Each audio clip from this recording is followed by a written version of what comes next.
I think naturally a lot of us, have this question in mind. Our parents always talk to us about you must spend within your means, or you need to save money. I think generally as Asian we save a lot of money, but I think that was the same question I had, especially when I keep hearing my parents say that, hey, spend within your means. So when I first started working in year 2000, right, I was asking myself, what is the means? What is a ratio that allows me to know that I'm saving enough or I'm spending enough, not over excessively, or am I committing enough, right? So there's a rule of thumb I use, which is called the 1/3, or we use this ice jar. So later, if you guys are interested, you can actually download this workbook, which my team have created. It's a very beautiful workbook that you can use it for yourself as well, right? And I'll share with you towards the end. So this 1/3 rule is basically like this. If let's say if you're earning, say for example, 3,000 ringgit lah, okay? So the 1/3 rule means to say that you can only spend maximum 1,000 ringgit. You need to save 1,000 ringgit. You can only spend 1,000 ringgit, and you can only commit, for example, a car or a property. The installment is 1,000 ringgit. Does that make sense? So when I found out this, I only found out this after working for 7 years. And I started practicing it, right? And if you know that if you are spending more than that, right, technically you are overspending. So because generally, I'm not being racist here, but generally I see our Muslim friends actually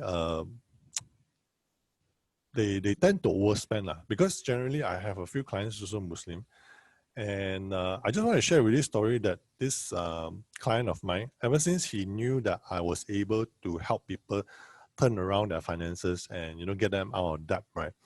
So he came to me, and they came from a IT background, husband, wife, and also one daughter. When we did a diagnosis, when we x-ray their finances, we found out that he actually overspent. But of course, he knew he was overspending, but he only knew when after he overspent by 150,000, which he transferred into personal loan and credit card. And at the time, he was cramming everything into like maybe 6,000 a month, just repaying this type of loans. So how many of you actually know a friend or actually have this kind of experience going through that? I want you to type loan, right? Yeah, because when he came to see me, he was earning about 8,000, and can you imagine, like 6,000 was already into overspending, and then as a result, he actually have to have this kind of repayment of 6,000 per month. And literally after he minus off, he couldn't save and then he was having, he continued to spend based on how he was spending, right? So every month he was having a deficit of 2,000, meaning to say he was spending about 10,000, but he was earning about 8,000 only, right? So that is the first type of money cancer, which a lot of people or a lot of Malaysians are facing. And when I saw him having the 150,000, right, I told him, I said, bro, you actually overspend. And he knows it, but he asked me how to overcome that. So that's why I want you guys, I mean, if you can download the M1, the ISJAR workbook later, do it for yourself, because once you've done it already, basically you'll be able to find where the cancer is, right?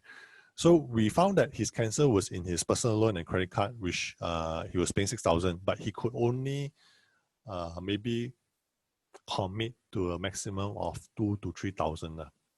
So then once you find your money cancer, right, essentially you can actually find ways or think of ways how you can reduce the 6,000 loan into maybe like to fit into the 2,000 to 3,000 commitment that he could.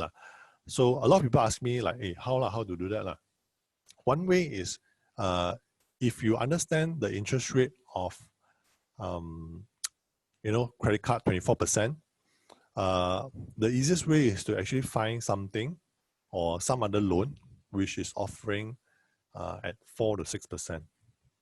Right, that's one way. So effectively, you already save up to about 18 to 20%. So of course, there are other more complicated ways, which we call it like debt consolidation, right?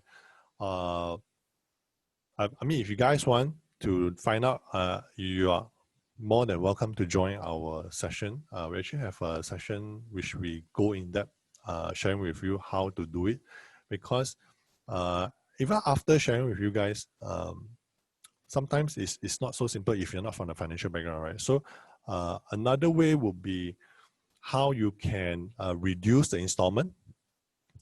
If you understand the concept of fixed loan versus reducing loan calculation, right? For those of you who knows the difference between a car loan calculation and a housing loan calculation, that is another way how we can reduce the installment without incurring extra interest, right? So that is the first type of money cancer.